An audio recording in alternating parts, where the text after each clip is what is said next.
What is Tennessee's biggest disappointment on offense this season? 4 downs today, brought to you by Medicare Misty. 4 downs. 4 questions. 4 answers. The Dave Hooker Show. 4 downs. A presentation of offthehooksports.com. Okay, so we got 4 that we want to look at. 4 areas of Tennessee's offense, because we can all agree the tight ends have been pretty spectacular, right? They have. Okay. So let's start with Cooper Mays telling us what to do. Coop, what should we do if we want to be a part of the program? Oh, we shouldn't do that. Coop, try again. That's my fault. Coop, what do you got? Cooper Mays here. Hit like and subscribe. Offensive tackles. Are we doing blame pie here? Is that the way you want to do it? Or do you want to pick one that is the biggest issue? We're going to analyze each one's issues and how they've held the team back. And then at the very end, we will determine who is the worst of the group. Okay. So let's start with offensive tackles. Okay, I'm going to go ahead and give things away. It's the offensive tackles. It not only hurt Tennessee in the Oklahoma and Arkansas game, cost them 1 win, could have cost them 2, but it also slowed Nico Iamaleava's development.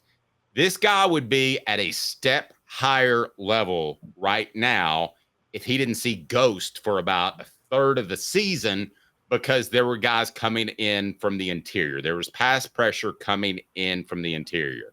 So to me, I don't care if we're playing blame pie or not, and we can discuss at the end of it who you think is most culpable, but it's the offensive tackles. And I respect them because I think they've come along and played at a much higher level. But you give me an argument why it's not the offensive tackles. I mean, it's hard for me to give you an argument. I would say because they have come along recently and gotten better, not great, but gotten better. But I'll say this for you, and this is something that is a feather in your cap. We're talking about an 8-2 Tennessee team right now that is disappointing, which is weird to talk about. If not for the offensive tackles more than anybody else, this Tennessee team would be 9-1. Their only loss to Georgia. Everybody would have taken that at the beginning of the year. Everybody would have, everybody, and Tennessee would still be in prime position to go to the SEC title game, go to the college football playoff. They pretty much have it locked up. So you're right. The offense. The reason I can get with you on the offensive tackles is because it cost Tennessee the Arkansas game, and that Arkansas game is the only drawback of this team this year. Because as ugly as they looked, as awful as they've looked at times, as many problems as they've had, if they beat Arkansas, we're looking at a 9-1 team whose only loss is to Georgia on the road, and nobody's complaining. Agreed. And Justin, I see you. All the more reason for Nico to play so he can further improve seeing ghost from the offensive tackles. That is a good point. So are you good on the offensive tackles? You ready to move on? Because to me, it's 100% the offensive tackles this year. When you look back this year, this is, to me, is the season of the offensive tackles and lack thereof. That Tennessee was this close to being an elite team, but they depended on a transfer who's still young, who had a leg injury, and Lance Hurd and John Campbell Jr., who just seems beat up all the time. That, to me, is the narrative of this entire season, no matter how it ends. I can get with you on this, but I think we could put it this way. Offensive tackles maybe get the most blame. They may not be the ones who've come up the shortest based on expectations at the beginning of the year. No, I will give you that, and I know where you're leaning. Coop, what down? Cooper Mays here. 2nd down. All right. Next would be quarterback. Yes. I get what you're saying, and most of us believe a bunch of other issues surrounding Nico Iamaleava have been the issue. But the truth is Nico Iamaleava has very little moxie, it feels like. His mental toughness is very much in question. He has gotten nervous at times, and at some point you have to ask the question, okay, we're blaming all these people for him seeing ghosts, but shouldn't he be mentally tough enough to overcome that as a quarterback? You expect your quarterback to be able to overcome that, particularly when only one of these guys we're talking about got $2 million. And it wasn't the offensive tackles. But I've even seen the all-time great Tom Brady see ghost when they had like one season where they had a problem with interior pressure. So to me, That's as natural as you're walking down the hall and I stick up my foot to trip you. That's my fault if you fall down. I have seen quarterbacks who have terrible offensive line, though, also will their team at least to the playoffs in the NFL because they overcome it. Peyton Manning in his prime, Tom Brady. I remember the 2015 Patriots with Tom Brady had a makeshift offensive line. The only one who I haven't seen. But time out. This is a bigger issue. Why is Tennessee suddenly missing tackles? Why is Tennessee not making defenders miss? They don't go one-on-one in practice nearly enough. I've told you before that the practices are soft. They don't tackle. That's a fact. And I'm not just comparing that to back in the old days where it was suck a salt towel. I'm talking about Caleb. I mean, they don't go against one-on-ones enough. Source told me that. That is a fact. And that's something that Josh Heupel is going to have to look at. Oh, I think he will. He absolutely will. He's going to have to change a lot of things about his practice habits this offseason. But I think at the roots, you have to put some of this on Nico. You do. Put it this way.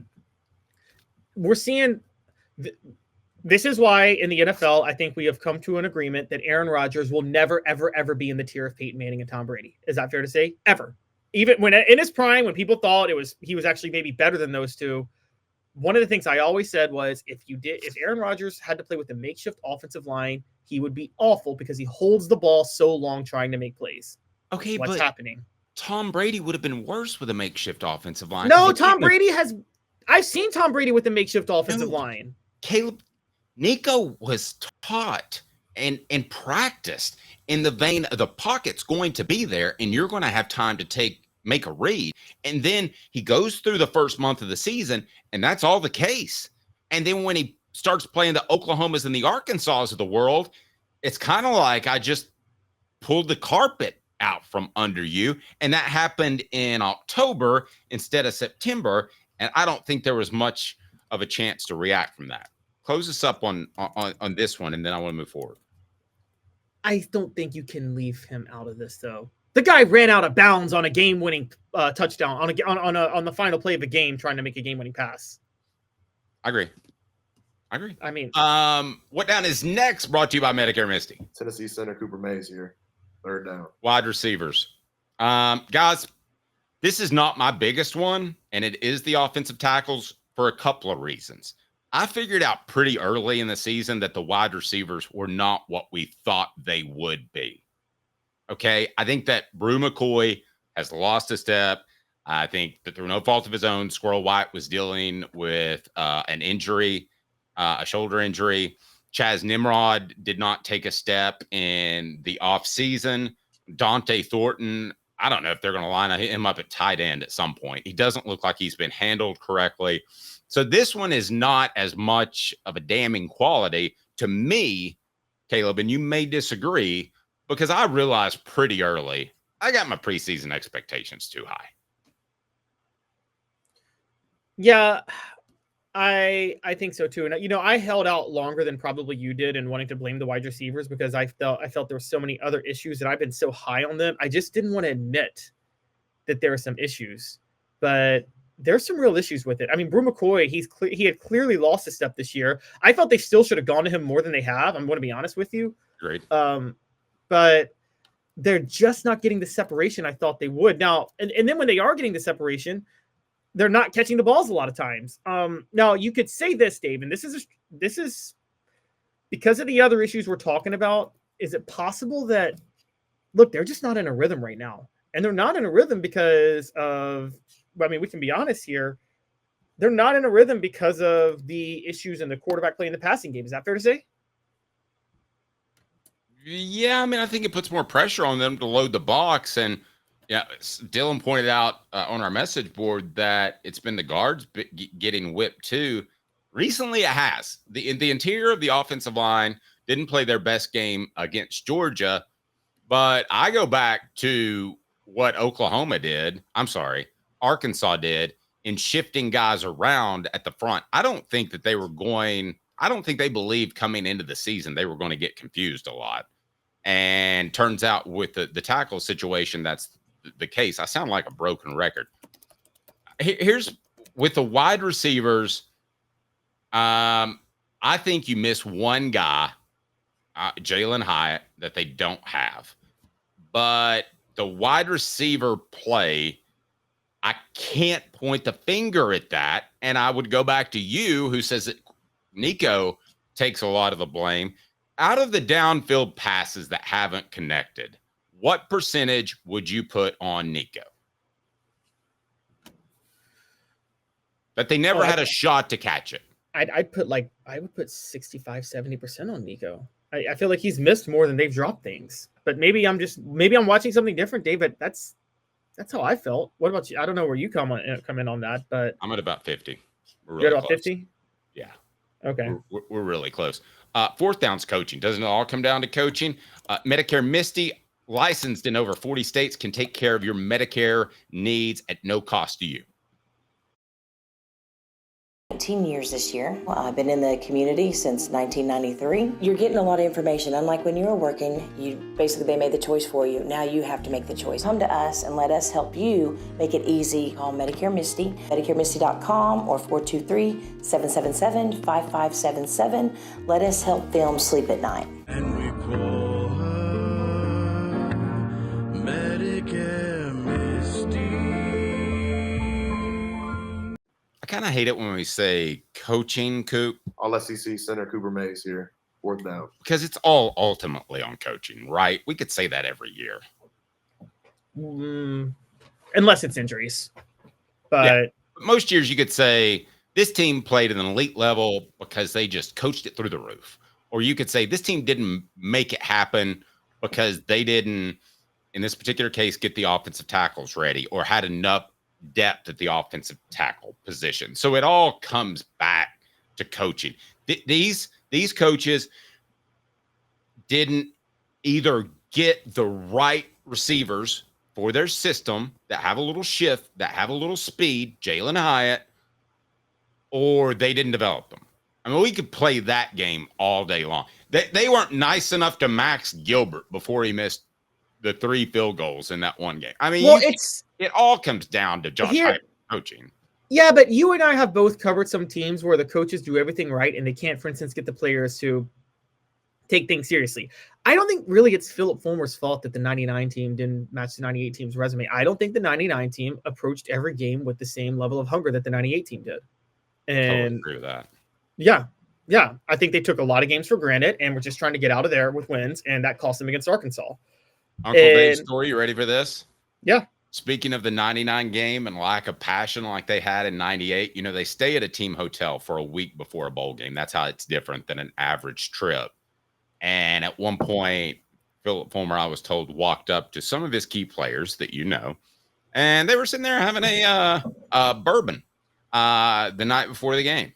Just weren't trying to hide it. Were semi-nervous when Philip came over, and Philip just said, well, I guess there's nothing I can do now. I mean, they already had a national championship in their pocket. Their bowl destination was already set. That's why that game got out of hand in 99. Really, really bad. I fully believe that. Also, Nebraska was on steroids. No, actually, no, they weren't that year. No, this is the Frank Solich years. They dropped the steroids by that point. Do you ever really stop steroids? You get addicted to that look and that pump, I've been told. I had one person in particular tell me he takes them. He's like, I'll take them till the day I die. I think they were much more prevalent under Tom Osborne. You saw a pretty clear drop off from Tom Osborne to Frank Solich. And guys, there's just a reason Frank Solich decided he had to abandon that triple option. I'm just going to leave it at that. But yeah, so I believe you. I believe you on that. And it's 100% true. Well, no, I know. And it's not, and I don't just want to pick on the 99 team. I talk about the kick six all the time, Dave. You know that. That's my favorite spectacle in the moment. But why was that game even possible? Because Alabama at that point, they had won 3 national championships in 4 years, back to back. Did you notice that 2013 Alabama team was just taking wins for granted and going through the motions? And how many times did Nick Saban get upset? Like, did a team get upset because they were just going through the motions of games? And I think that's more of a rarity. I think if you take 10 years, you could point to coaching 9 times. In 1 year, you could point to coaching attitude, but it's still the coach's responsibility to set up the right culture. It is, but you can set up the best culture. As Nick Saban said, the human nature is not to thrive, it's to survive. So that's why winning 2 titles or 3 titles is so much harder than just winning 1. because it's how do you keep that same level of hunger? It's almost impossible. That's a good point. So I think you saw that a little bit this year. I think the Arkansas game, Tennessee was coming off a bye. I don't think it was Josh Heupel. I think Tennessee just had. I don't think Josh Heupel could have done anything to get Tennessee up for that game. Now, offensive issues on their own, yeah, I'll go coaching to a degree. I think there has not been creativity offensively. We talked about Joey Halsley yesterday. I don't think they've taken enough deep shots. I actually don't think they've gone to Dylan Sampson enough in the second half sometimes. I think they have too often, Dave. I'll be honest with you, more than they should have. They've too often worked the middle of the field a little too much with Nico. See, I don't think they have the choice because there's just not, and that goes back to quarterback or wide receivers. I didn't think there was the connection and the chemistry there.